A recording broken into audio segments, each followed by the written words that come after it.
Hello, and welcome to the Work, Wealth, and Travel podcast. I'm your host, Nicole, aka Nomad Neeks, and this podcast is the place to be if you are looking to start creating a lifestyle that you love. From business, entrepreneurship, travel, starting and sustaining a digital nomad lifestyle, and of course, making money online and investing, we talk about all of it here. So let's dive into it.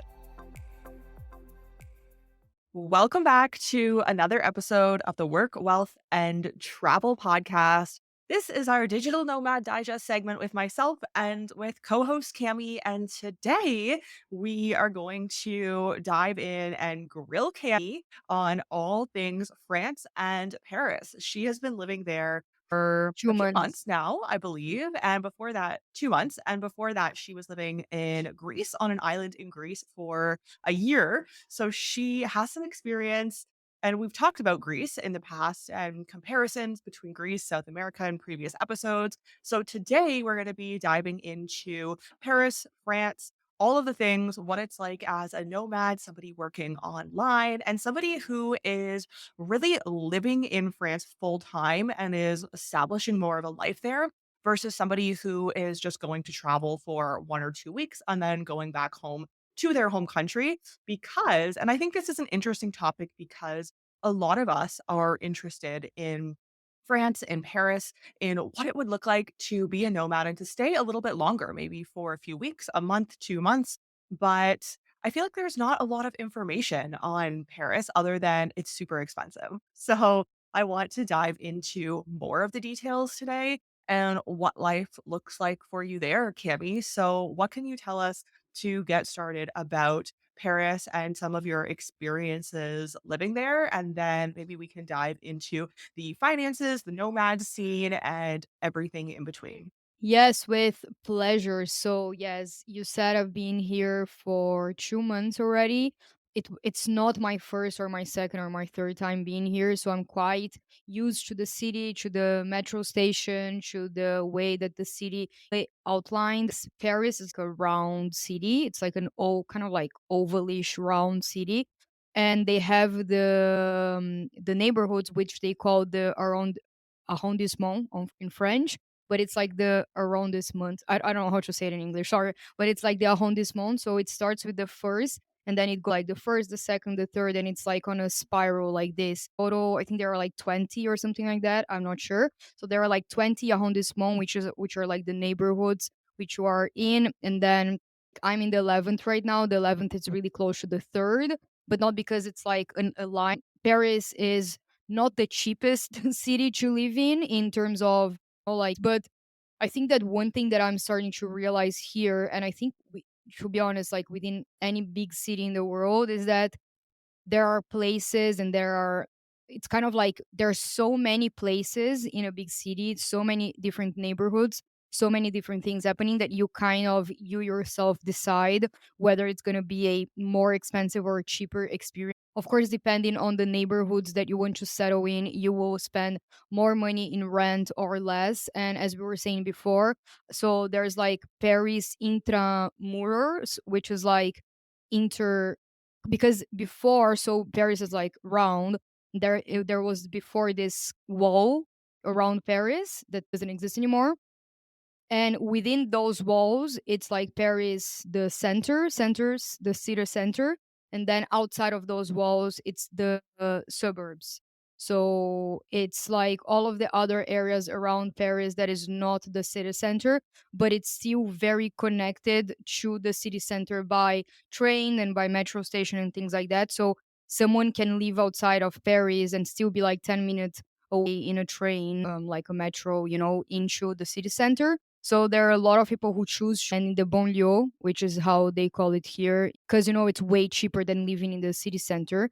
But it's all about like what makes sense for you, like the neighborhood that makes sense for you, the amount of money that you make. So yes, for sure, like I would say that Paris, especially if I compare it to where I was living before, which was Greece or even as well, it's going to be more expensive than other cities. If you compare it to London, for example, it's pretty much the same. Maybe London is even more expensive because of the I think that if you go to Amsterdam, It's kind of similar-ish. Maybe Paris is a little bit more expensive, but kind of similar-ish, even the prices of location and things like that. Yes, it can be an expensive city, are willing to stay in it for longer and kind of like find your unique hacks and your unique ways, which is what I'm finding right now. It can be a city that makes sense to live in. My experience with being here as well is that the bigger the city, the bigger the opportunities you also have. For example, while I was living in Greece, it was a very limited amount of opportunities that I had to share my work with people. And since being here, for example, I'm in this group which is called Women in Paris. It's an English speaking group of people. And I do speak French. I have like B2 French. So I can speak French. I can communicate with you Mhm. and everything. But to work and like have a podcast or something, like it's a little bit harder in French.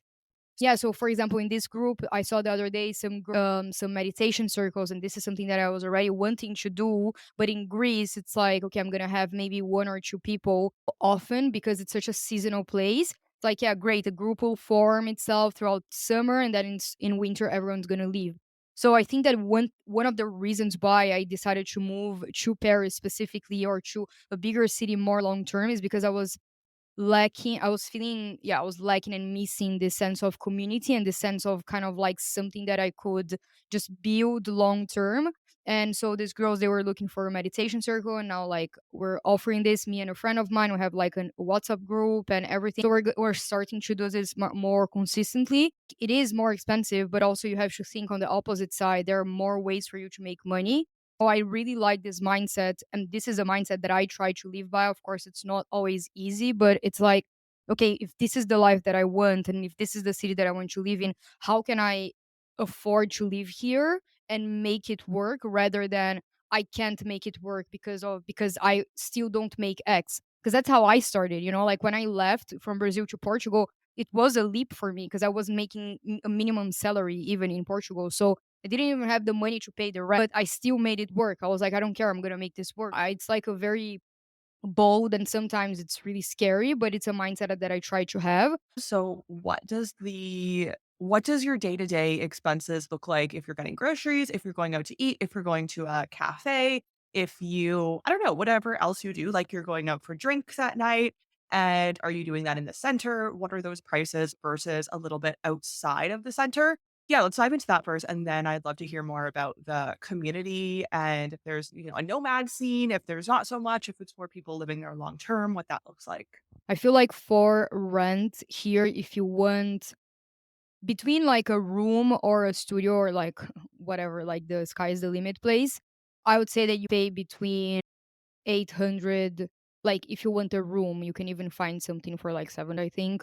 So let's say like 700, 800 to then let's see, 1,600, 1,800. Like of course there are places that are like 2,000, 3,000. If you are willing to pay 2,000, you're gonna a lot of things. But yeah. No, And no, is no. that for a room only, No, no, like no, in a no, no. house I or a feel like studio? if you want from the price that I've seen, if you're looking for a studio, you pay from 900 to maybe 1,300.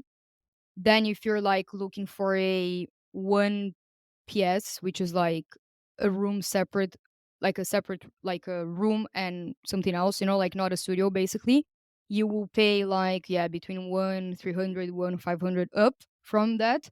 And then if you're looking for a room, I think you can go like 700 or something like that. But again, like I'm not 100% sure. I'm not an expert. This is just things that I've been seeing. I think that you can still find a really small studio for like 800 or even lower.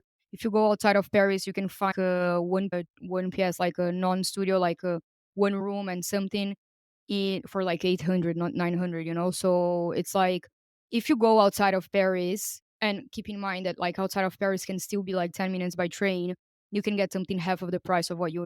So yeah, so a lot of people And is outside of Paris to you, like, outside yeah, of that main circle that the yeah. city is circled in?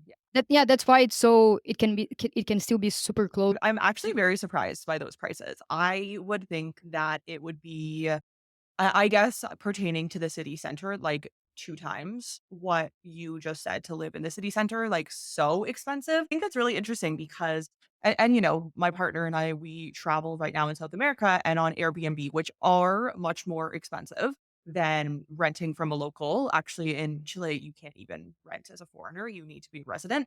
But most of the places that we see on Airbnb are around those prices anyway for like a one bedroom, a studio, maybe a few hundred more in Paris or 100 more in Paris, but similar to what you just mentioned, Yeah, it would be like in more Airbnb, expensive. it would expensive. I didn't really look that much. I think it was like for a studio they were asking like 1,500 or something like that, like on an Airbnb. But like my friends that rent a place for 1,600 bedroom separate, they already think that this price is kind of high. I would say that you can find a place here for like between 1,000 and 1,200. Like you find like a relatively, it's not going to be the best place. Maybe it's not going to be in your neighborhood of choice or something like that, because there are the most expensive neighborhoods, which is the like the Marais, the Saint Germain, like 5e, 6e, like which is below the Seine. So there are neighborhoods that you won't be able to find that, but there's still a lot of like surrounding neighborhoods that you'll be able to find that. And Paris, it's a big city, quote unquote, but it's really small. Like it's not a big, especially me coming from São Paulo.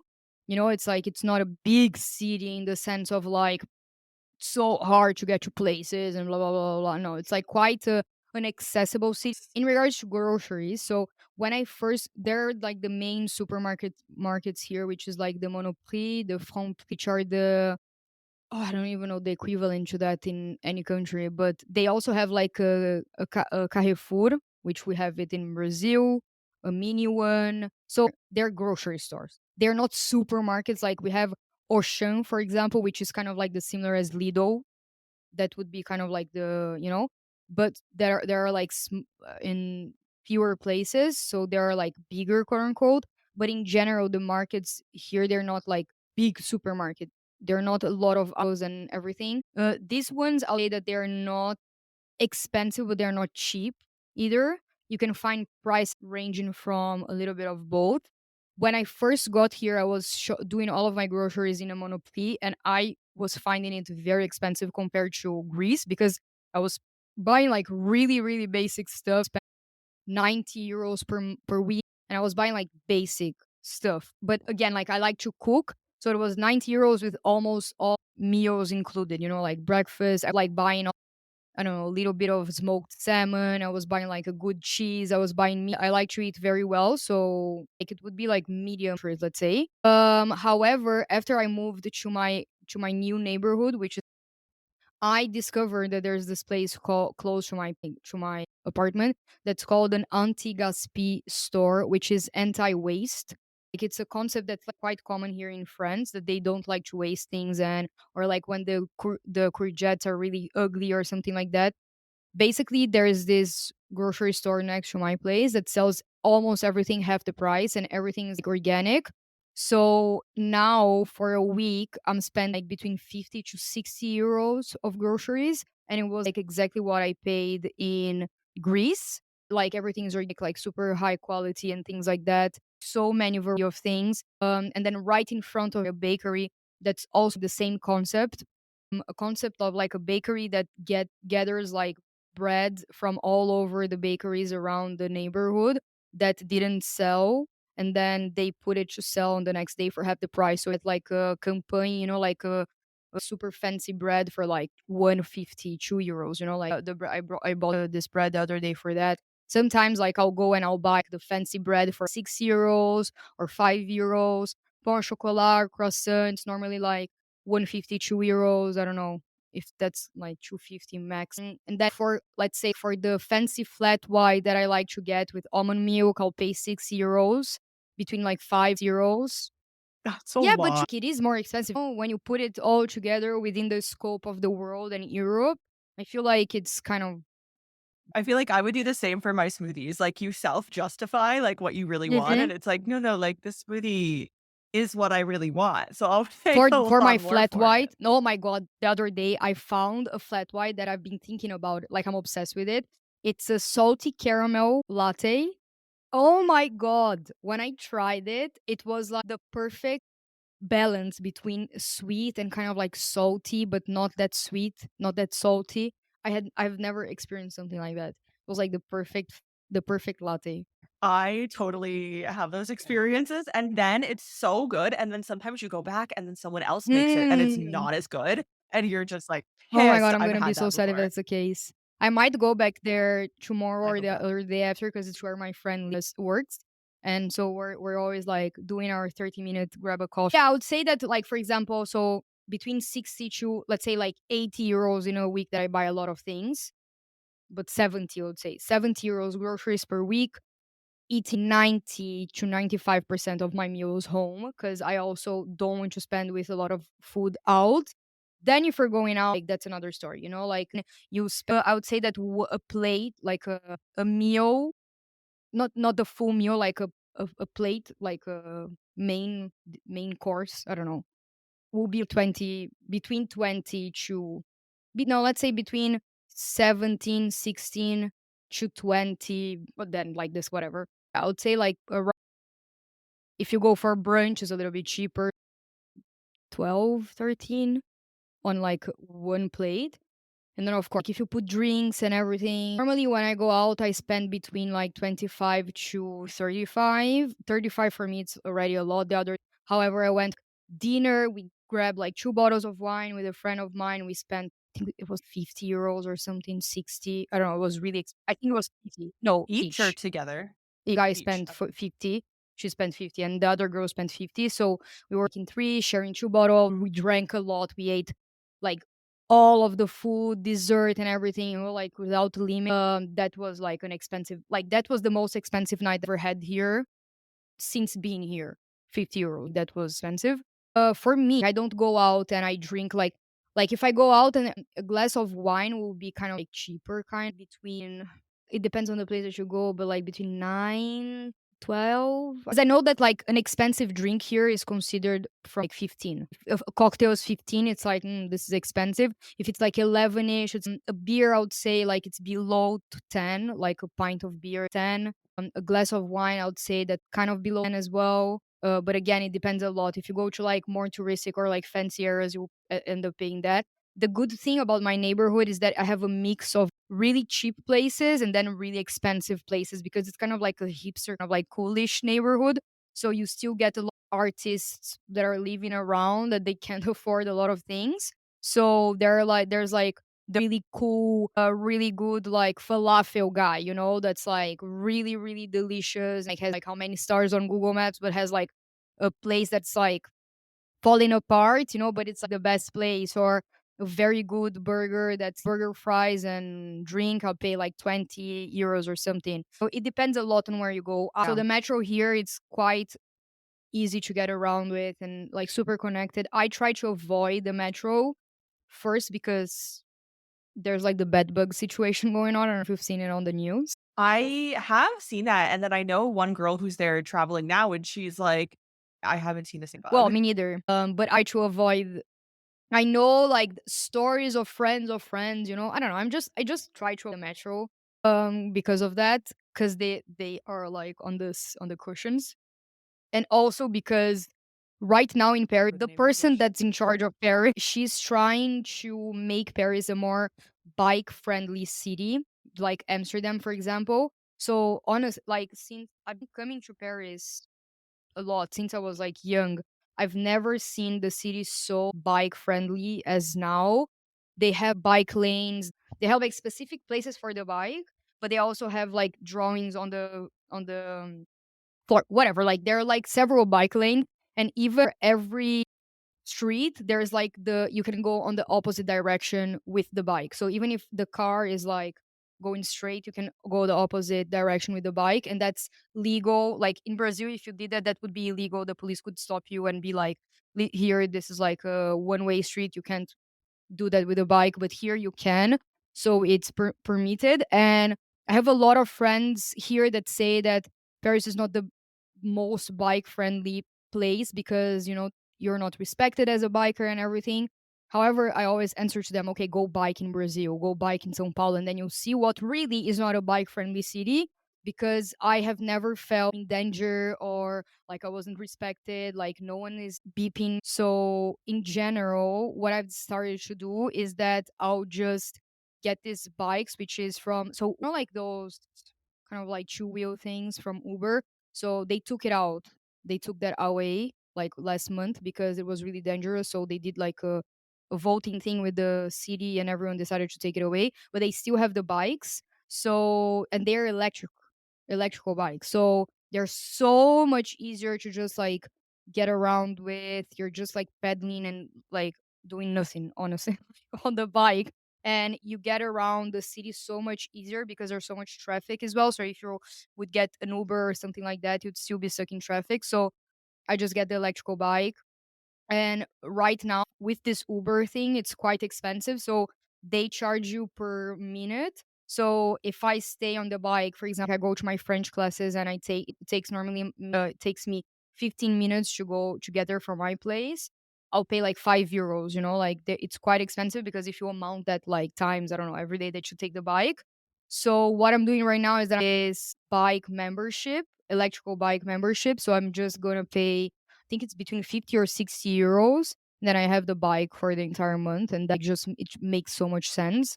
Even if I put like in the calculation if what I would pay with the metro or something like that, because each metro ticket it's 2.210 euros. So yeah, if you're just like taking it a lot and everything, the bike makes sense and it's way quicker to get anywhere. If I would go from here to my French classes with the metro, it would take me 40 minutes. If I go with the bike, it takes me 15 minutes with the electrical bike. So it's just so much easier to get around and it like a bike friendly city as well.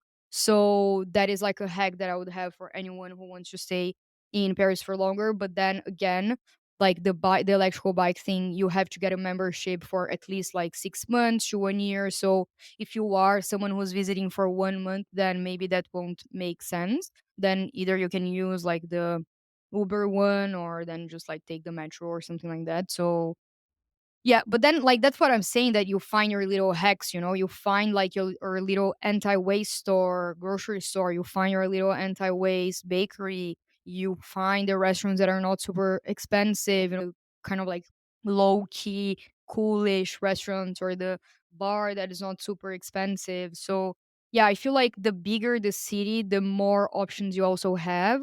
So I think it's all about finding those options and just, making a commitment through. Yeah, I love that. It's so interesting. Thank you for sharing. It makes me kind of feel like it's similar to Yeah. Toronto, it sounds like, except I think housing sounds much, much cheaper than renting in Toronto. But I think aside from that, it sounds like it would be pretty similar, which I think would make sense. But what about the community? Is there a nomad community? Is it more local? That seem So like I feel like Paris is a very international city because like it's Paris, it's as if it's London or whatever else, whichever. So I would say that what I will preface by starting this saying that I do speak French. My French is like B2 level. I can have a conversation. I can express feelings. I can express emotions. So I don't have the same experience as a non-French speaking person would have in Paris. I have the sensation that they have changed a lot their mentality recently because whenever I am in a cafe with a friend, I'm normally speaking either Portuguese or I'm speaking English. And sometimes the waiters they come and they start speaking English with us because we are speaking English to each other. And they don't seem like they're pissed or they're like, ugh, disgusting, like how people really portray the Parisians. I feel like there are people who are like that, of course, but I think that this was stronger maybe a little bit in the past. Whereas right now, I feel like this has changed a little bit. Again, this is my experience, but I don't speak English that often. I don't speak to French people. I don't speak English. That's my experience. But when I see them coming and speaking English to us, they don't seem like they're angry. So this has been my experience. In talking about community, this is something else that I felt a lot around, like living in Greece and living in Portugal and things like that, which was the seasonality of the places that I was choosing. So whenever I was choosing a place that was really great in summer, in winter it would close, people would leave, and it would just drop really.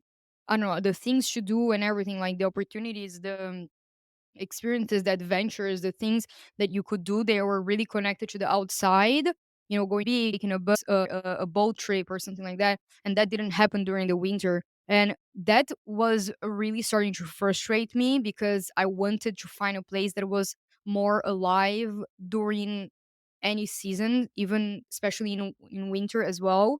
So I think that this is a big thing for me now, seeing winter starting here, like fall or whatever, starting to get cold. People are changing. I can see that in their faces. They're starting to get more kind of more anxious, more nervous, kind of more, oh, it's so like, it's pissing me off that it's, so cold and more closed off. Like I can see that happening. But at the same time, things are not closing, things are just changing. They're adapting to the new season instead of just, this is it, like we're not in business anymore. So I feel like here, because it's not that seasonal, when you meet someone, they won't leave like next month. So in those groups that I'm in, like women in Paris, things like that, there are groups of international people living in Paris.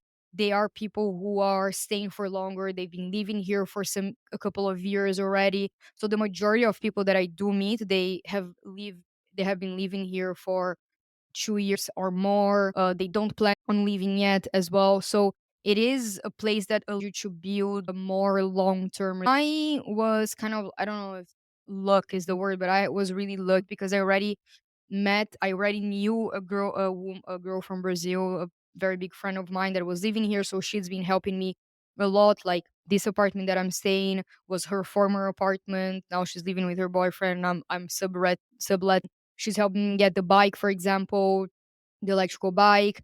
And she has a boyfriend that is French. So his friends are French. So I hang out with them a little bit and I hang out with her a lot. So I have another friend that's like international. I know a lot of other Brazilians that are living, like, because it's like you always have kind of like people visiting and coming and going. So I've had that as well. And yeah, and there's like this group of women. So I feel like there's still a lot of things happening for digital nomads. I saw the other day, like this girl posting on a group saying that they were organizing this co-working, like collective co-working session on a Wednesday, and you had to RSVP because places would go like quite fast. So that's still happening. So there are several co-working here that you can go. Like I've gone to some. They don't really speak to each other that much. A lot of people doing a lot of different experiences, and I've seen people dinner, like nomad dinners. They don't even call it nomad, actually. It's more like expats international dinner. So here I feel like the scene, quote unquote, it's much more like people who are living here long term and that are international and want to meet international people, more like expats, rather than like I'm here for 2 weeks or 3 weeks and 3 months and then I'm leaving. But of course they can find a common ground between meeting each other. So yeah, so it's really interesting because they organize all dinners, drinks, really a lot of different. It's on you to kind of like put yourself out there, and but that's the same in every city, especially if you're alone. I think I could see that in Paris being more of a expat community because I feel like people, nomads, travelers go there for a shorter amount of time and leave and don't really make those connections. So that makes sense. I mean, that reminds me of when we lived in Istanbul. I was connecting with people who were expats in Istanbul, not so much nomads, because you are kind of always on the move. So yeah, I understand that. Less of a like a Bali for digital nomads, more of an expat city. So is there anything else that's important to touch on that we haven't really in this conversation? If somebody is listening, wanting to potentially live or just digital nomad for a few months in Paris Yeah, or I would say France? that Facebook is a great place for you to find people, opportunities, experiences, like things that are going on or anything, rental places. So, because Paris is like a more expensive city, a lot of people, when they leave, they Sublet, yeah. sublet their places. So, if you are wanting to come on here and you don't want to pay an Airbnb, but you still want to be like, have kind of like the experience of the town and everything, the city, go. I would really highly suggest going in one of those groups like Paris, sous location. Like there's like this group in Facebook which is huge, and people, they are always posting like sublet from whatever, like this date to this date, but flexible and everything. So you can always find a place where they're renting for weeks or maybe like a couple of months, and then you don't have to go through like this of Airbnb or like renting a more expensive place with an agency or something like that. So that's like my biggest tip for you. There are several people subletting constantly in Paris. So if you go on Facebook, you'll definitely find it. If you are a woman in Paris, go check this group out, Women in Paris. And then like I think you'll find your way around it. This weekend, for example, I like didn't have that much planned, and then this friend of mine saw, I don't know in which group, this thing of like an intuitive dance thing happening, and both of us thought that it would be in English. So like my French is okay, but her is like really low level. So at some point we got into the intuitive dance thing. It was full in French. Everyone was French, just us, we were the two kind of like international people there. And she like didn't understand anything that was going on, but she just went with it. I understood like 95% of what was going on. The 5% people were just speaking way too fast. But it was really cool, you know, it was really cool to experience sharing about gratitude and my intention in French, and just being able to see how French people just, I don't know, intuitive dance or whatever, you know. And then we went, that was a really fun day actually. Then after that, we went to grab something to eat in this like little Mexican place.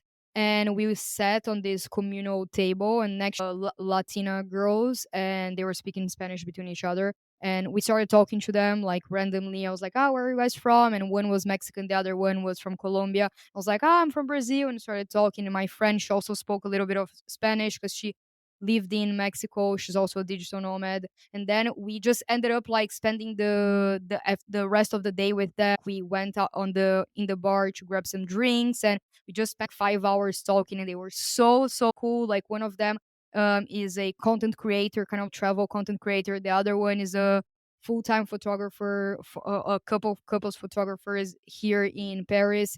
And it was just like such a cool experience, you know. And I went home and I was feeling so happy and so grateful. And I was like this sense of connection. Like we got each other's Instagram. And if I go visit like the city of like I'll talk to her, and having this connection with international people and of course the locals, like French people as well. But I think that a lot of people they have like, and I had this as well when I first got here, this preconception of because it's a big city, it's always going to be hard. Like things are going to be more expensive. It's going to be harder to go to places. It's going to be harder to meet people because everyone has already like their life set up. But I think that it's also a mindset of us opening up to other possibilities and other opportunities to make money and other options of like, by chance there's like an anti-waste store next to me and I'm spending the same in groceries than I was spending in there's like so many things that also can open up when you are in a big city. And for me, I grew up in a big city, in a huge city in São Paulo. So I'm really used to kind of like the way of kind of like living and moving around in a big city like this. So yeah, for now it feels really aligned to me, and I'm feeling really grateful to be more grounded, to feel this sense of community and having the same grocery store, being integrated in the city in some way. So I think the biggest thing that I would kind of like end off in is don't put yourself out of the experience just because there are people who like people love seeing things like Paris is too expensive, Paris is full of Parisians, French people are no. Yeah, what if they're not? What if you'll find your way? I love that there are stereotypes everywhere, and just because it's a stereotype does not mean that it's true. And go explore for yourself. And I think that's one of the great things about this lifestyle too, is that if you aren't sure if something's true or you want to, you just go there yourself if it is something that really does interest you. So thank you, Cami, for sharing all of this information. It was really interesting to hear from a semi-local at this point, what it is like really living and integrating your life and having a life in Paris. So thank you for that. And this has been our Digital Nomad Digest segment, out every single Friday with both myself and Cami talking on all topics of digital nomad, expat life. We talk about a lot about alignment and the finance and the money of things, and just any questions that we get. So thank you for joining us here, and we will see you in next Friday's episode. You've just listened to the Work, Wealth, and Travel podcast. If anything from this episode stuck out to you, I would appreciate if you share this podcast on your socials and, of course, be sure to tag me at Nomad. Don't forget to leave a review on your favorite podcast platform. And as always, thank you for joining me on this learning journey, and I will see you next week.